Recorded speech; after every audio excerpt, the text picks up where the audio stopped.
AI in Action is brought to you by Alldus International, covering your business's staffing, consulting, and networking needs. Our host brings you the leading minds in AI, sharing their story, their success, and their advice. Focusing on fast-tracking you to the top, AI in Action cuts through the hype to help you kickstart your data science career.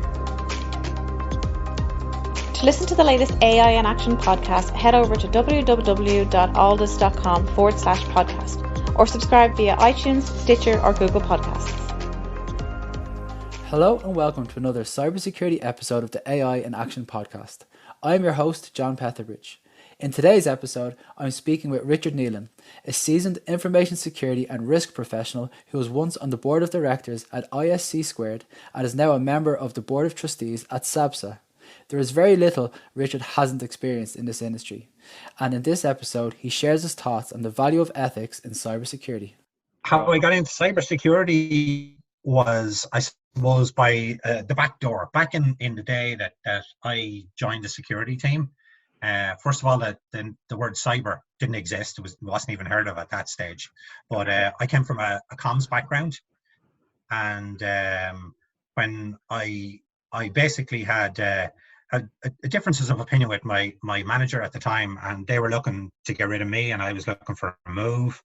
And the security team, we had a wonderful gentleman called Charlie Williams. Charlie was a fabulous mentor to me. And I joined the team and went into an area called network security at the time. So security was basically split into three different areas. There was data security, network security, and physical security. And Charlie had responsibility for all three. So I did my time in network security, first of all, finding out what network security was. And back in the day, when it was all SNA networks, basically network security was all about encryption. So it was a wonderful learning experience from my point of view. I learned a lot about crypto back in those days. I suppose advancing my career from there was kind of through a back door. When I was working in crypto in key management for Bank of Ireland, there was a gentleman called David Linus who was working in key management for Ulster Bank. And David and myself would have discussions twice a year when we'd be exchanging keys over a period of a couple of weeks. And we became quite good friends, but we had never even met each other face to face. David left the Ulster Bank and he set up a company, a consultancy company, and started a security conference called COSAC. The people that I have met through COSAC have been life-changing in terms of my security career. So through David's conference in COSAC, I met a gentleman called John O'Leary. And John O'Leary introduced me to a lady called Diana Contesti. And Diana at that stage was doing test development for ISC². And I had just sat the CISSP exam back in '98. And there were questions on the Boston Fire regulations and the Rainbow series and all of the models, the architectural models that are used in US government. And this stuff really wasn't relevant to me as a security professional. So I gave Diana an earful at a conference one time, and she said, okay, well, just put your money where your mouth is. Come on and do some test development. Make the test international. Make it easy to understand for non-American native speakers, and do some of that. So that was my first involvement with ISC². And ISC² was kind of a jumping off point for me, in that the contacts that I made through my days in ISC² were life-changing. They were just fabulous people, super smart, doing all sorts of different things. And you always had the ability to sit down and talk with them and discuss what they were doing and see how you could make your job better by picking up some of their experience. So it was really wonderful. So yeah, I've had been very lucky to have such a varied career path. I see that nowadays in some of the younger people that are coming up through the industry. They're not afraid to push their comfort factor beyond their bounds of where they've come from. So they're very open to taking on new things and exploring new opportunities. Yeah, I think that's a real benefit for for the up and coming talent in cybersecurity. I think anyone that's coming into it, they understand to an extent what they're in for and how the landscape is always changing. It's a beautiful job like that, John. I mean, it doesn't matter what you're interested in. So I've had people come from social sciences background. One of the best security people I've ever worked with came from a social sciences background. And she sat for the interview and she said, listen, I think I'm in the wrong place. And she was absolutely fabulous at her job because she understood people, and she understood what motivated people and how to bring them on board and how to work with them. I've had people who were national school teachers who said, okay, well, I'm not sure about all the technical stuff, but I'd really like to do security awareness training. So doesn't matter what background you come from or what your interests are. There's so much stuff within the domains of information security that there literally is a job there for anybody who wants it, and who wants to start off, I suppose, feeling a little bit comfortable in doing what they want to do. Just going back a little bit, actually. So you said you got into security through the back door. So I take it back. Nobody chose no cybersecurity degrees back then. No, nobody chose security as a career choice back in those days. There were things like so I did a course in Trinity at one stage, advanced computer programming. I was a lousy programmer. It wasn't the course for me. There was also a computer science degree at that time, but that was pretty much it in terms of IT. So, you could do a diploma course or a degree course, but you were basically down to either programming or computer science. And there really wasn't an awful lot of academic choice in terms of the specialisms that you see now. So yeah, it might have been a very different career path for me if some of those were there. So that there are wonderful, even if you're just talking about cybersecurity or information security or data security or whatever you want to call this thing that we have.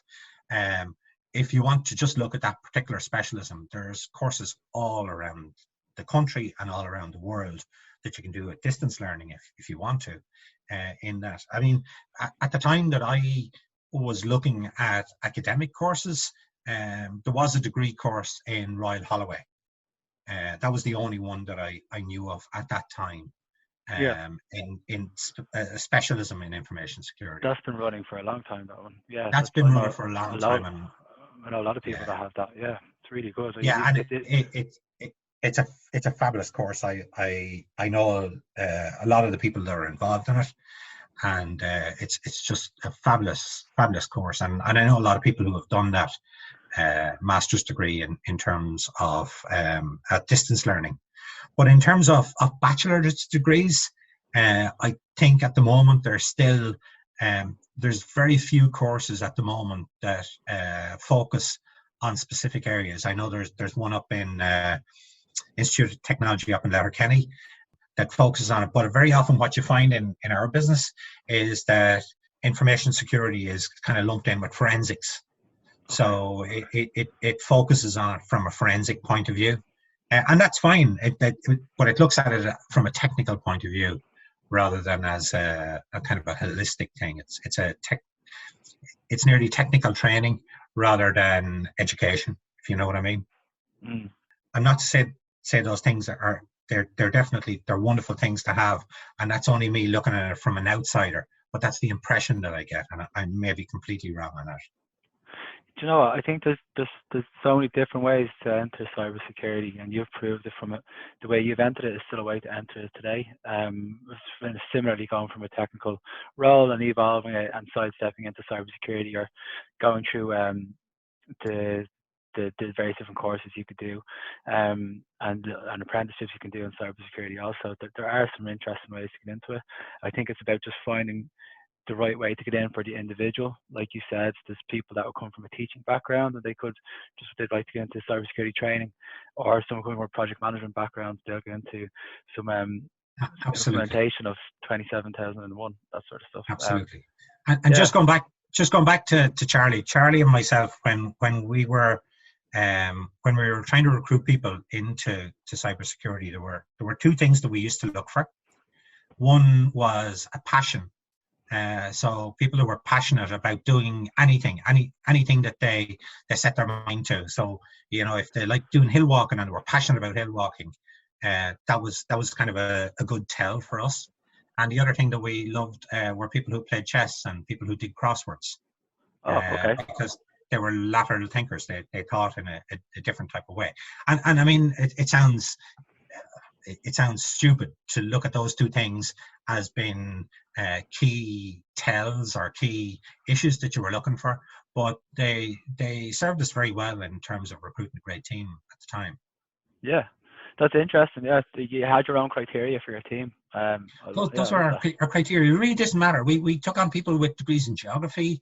It was a whole pile of different people, and that's really a good security team. Needs to have a broad spectrum of interests and talents and skills. There's no point in going off and recruiting people that are exactly like yourself, because all you're doing is you're cloning yourself. You're better off going off and looking at people who really don't fit into your mold, but have something that they can bring to the table that you can't provide, and that's what makes a good security team. And from your time at ISC Squared, like, what, in your opinion, is the most well-rounded accreditation that you can get for that? For people that I'm asked every day, what certification should I get, or what is the most sought-after certification? So this is the kind of $64 question. There's at the time that I did my CISSP, so that there were only about 4,000 people in the world who had CISSP at the time. And now there's 140,000, 150,000. So I got it at the time because it was a differentiator for me. Yeah. So it made me different from everybody else. I was the second CISSP in Ireland. Paddy Roberts was the first. At that time, it differentiated me from the rest of the crowd. So there's 150,000 people now, and it's nearly a default for going into a new role in security management. To have CISSP, you need it, or CISM, or one of the other accreditations that are out there. The way I look at it is that accreditations are useful in a number of different ways. They have to be taken with a grain of salt. They're only as good as the person was in the exam on the day that they took the exam. So I would look up my accreditation, and it goes back to 98. I'd say, if I sat down and did CISSP in the morning, would I get it? I don't know. But I'm not going to let that accreditation slip, because it is important if I go into a job. I mean, every job that I look at has CISSP, CISM preferred, whatever your accreditation is. So I think it's important for people to look for accreditation that's meaningful to them. So if I'm looking for a job in security management, then that's probably the two accreditations that I'm looking for. If I'm looking for a job in the cloud business, so if I was looking for a job with Amazon, working on their AWS, or Microsoft working on Azure, or whatever, I'd probably look at CSSP, so the cloud accreditation from ISC Squared, because again, that's the one that fits the job that I'm looking for. The two criteria that I would use is, one, is it a recognized certification?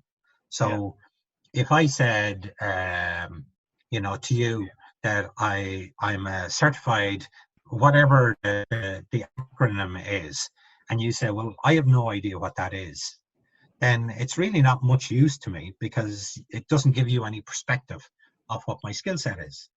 But if I go to you and I say, yeah, I'm a CISSP, then you know what that is, And we used to have at ISC Squared, we used to have issues, because CISSP is a great accreditation. There are some, what I would call some fantastic accreditations, what we call the concentrations. So in engineering, in security architecture, and in security management, but nobody knows what they are. So having the CISSP is your entry level point, and you have to have years of experience on top of that, and years of experience in different domains on top of that. So there's only a couple of hundred people, a couple of thousand people worldwide with those accreditations, and I would always rate them because I know what they are.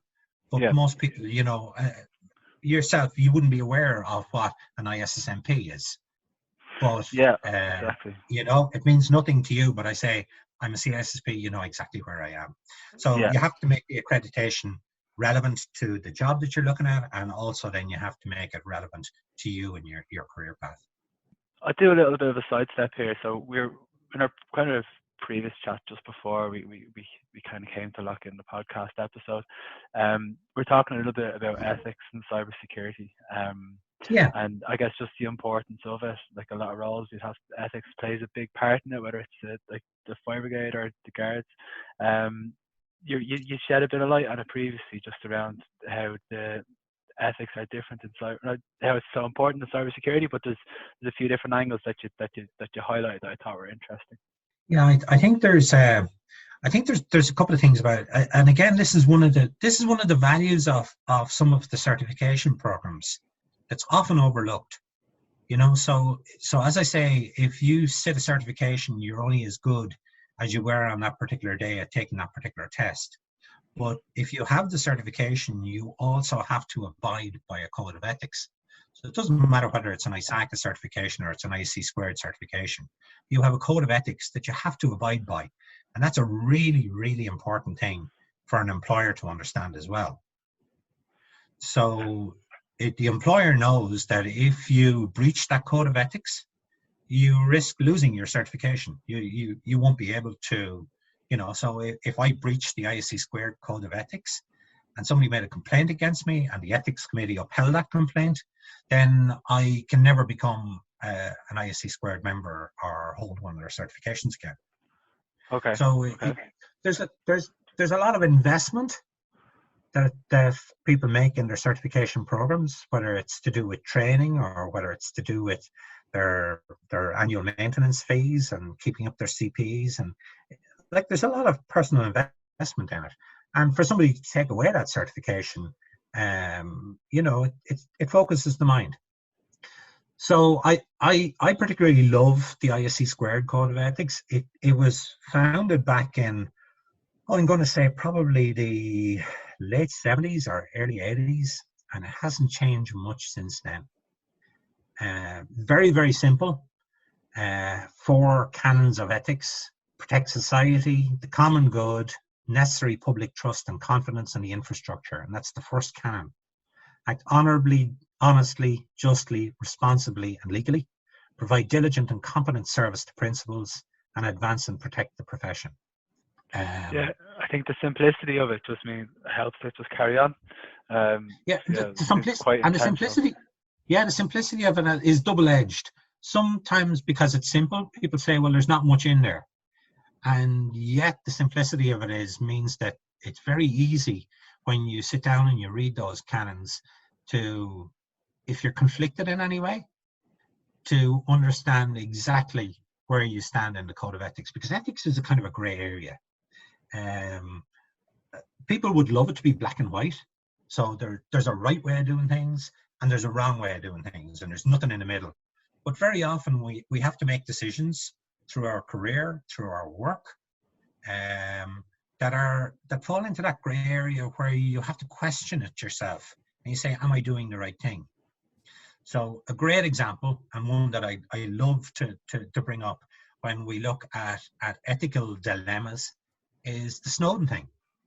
But if you look at those ethics, what he believes that he was doing was protecting society, the common good, necessary public trust and confidence, and maybe not the infrastructure, but the first part of that canon, he judged himself to be doing, and because providing diligent and competent service to principals is the third canon in there, the first canon trumps the third canon. So they're ordered in a specific fashion. So the first one is the most important, and the last one is the least important. So Snowden is a really good example. He did something that he believed was the right thing to do. So people are conflicted every day. Well, it's not every day, but throughout their careers at some time or another with ethical dilemmas. Yeah, look, I guess the simplicity of these frameworks and these kind of pillars to conduct yourselves by. It's they're simple, but they're not easy, and they're open to interpretation. They're not easy. No, they're not. There's a lot Yeah. of there's a thing called a preamble to the code of ethics, which helps people come to a decision based on some pointers, I suppose, around the code of ethics. But Yeah. it's easier, I suppose, as you go on in your career to make those decisions. But I've made some tough decisions in my career, and I'm sure that anybody working in the industry will make tough decisions in their career, and you have to be able to come to terms with that and say, yeah, well, I made the right ethical decision. It's I think about this. So obviously we're recording this during the COVID-19 pandemic, and we're all remotely via video conference.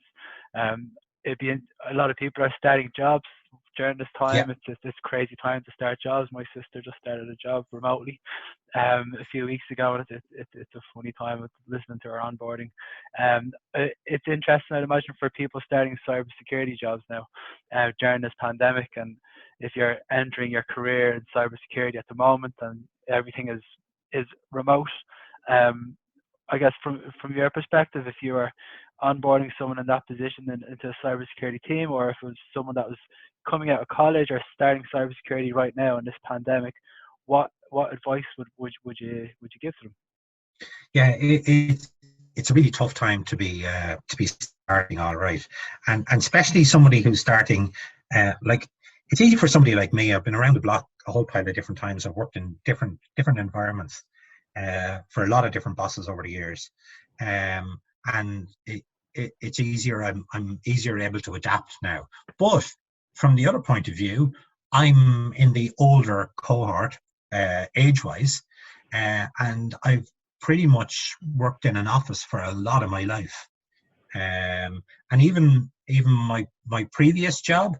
I had the option of working from home whenever I like to do it, but I chose to work in the office for most of the time because I found that a lot of security things come to your attention when you just happen to be there. And somebody walks by your desk and says, listen, do you mind if I run something by you? And when you're not in the office, it's hard for somebody to do that. They have to think about it first, and then they have to reach out to you, and they're already half formed in their mind what they're going to say to you. And it's easier sometimes when people do that, just off the bat rather than do it. So I actually liked to go in and have a presence in the office whenever I could, because it was easier for people to talk to me.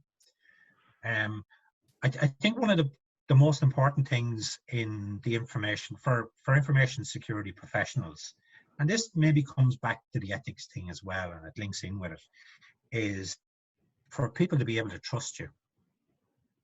Okay. So the trust relationship that security professionals have with others in the organization, I think, is something that's never really touched on.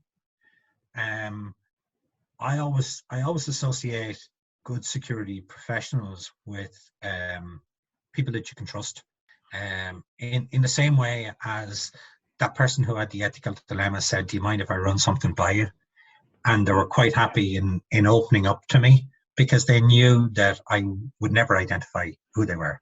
And I think that trust relationship is something that's often overlooked. It's hard to build trust over Zoom or over Skype or whatever Teams or whatever you happen to be using at the time. It's hard for you to build relationships with people and to get that level of trust. Different people look at trust in a different way. Some people say, well, I have inherent trust until somebody breaks that trust. And somebody say, well, if you want me to trust you, you have to earn that trust. And there's a difference in those that, comes from, it's glass half full, glass half empty. It depends on a different way. But in terms of the work that we're doing as security professionals at the moment, I think it's very hard to build that trust. So I think the situation that we find ourselves at the moment is great for task-based work.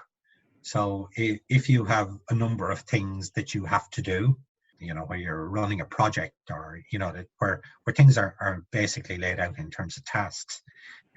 It's quite easy to adapt to that.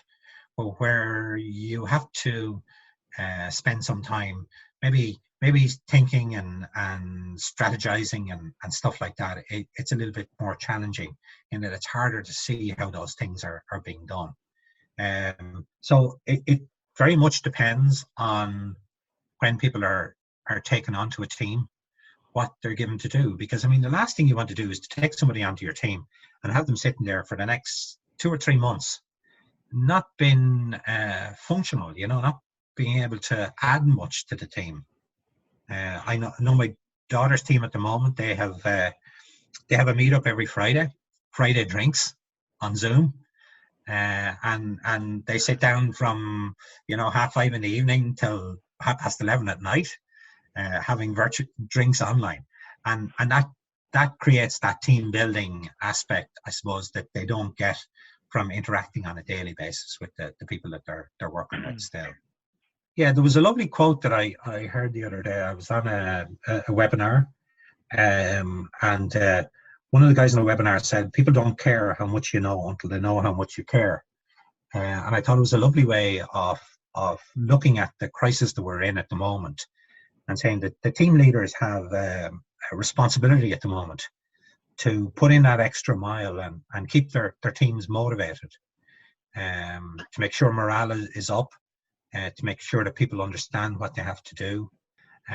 Some people are in really tough positions now at the moment, where both parties are working and they might have a number of small kids in the house, and they're trying to divide their working environment, their home working environment, in a small cramped space with a number of small kids. And I think good team leaders are trying to help people manage those types of issues, and saying, okay, well, if you're not on in the morning, then work a little bit later at night when the kids are gone to bed, or stuff like that, so they can split up some of those tasks. So I think certainly from the security team leadership at the moment, I think there's a big responsibility on us to be able to say, we have to look after our staff well at this point in time, and really care about them. Absolutely. If we're flexible enough to do everything virtually, I think we have to be flexible. There really is nothing more important than people at the moment. So go back to the old security things. What's important around security? There's technology, there's process, there's people, and there's environment. And certainly people are on the top of that stack at the moment. People are the most important thing at the moment. So we have to be able to care for our teams in a different way. That's perfect. Look, Richard, thanks so much for your time. I really appreciate it. You're very welcome. Thanks for having me on. AI in Action is brought to you by Alldus International, covering your business's staffing, consulting, and networking needs. Alldus offer an exec search program. Alldus can help you discover how data science and AI can transform your company. With our unrivaled network of C-suite executives and senior AI professionals, we offer retained search services across the US and Europe. Get the Alldus advantage. Become a member of the Alldus community and enjoy some of the following: AI meetups.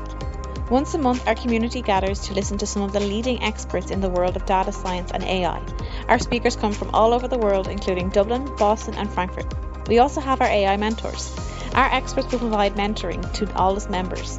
And don't forget our AI in Action podcast. Each week we have guests from all over the world talking us through their education, career, and more. Become an Alldus member and get the Alldus advantage. For more information and to sign up for our newsletter, log on to www.alldus.com. That's www.alldus.com. Alldus International, empowering through AI.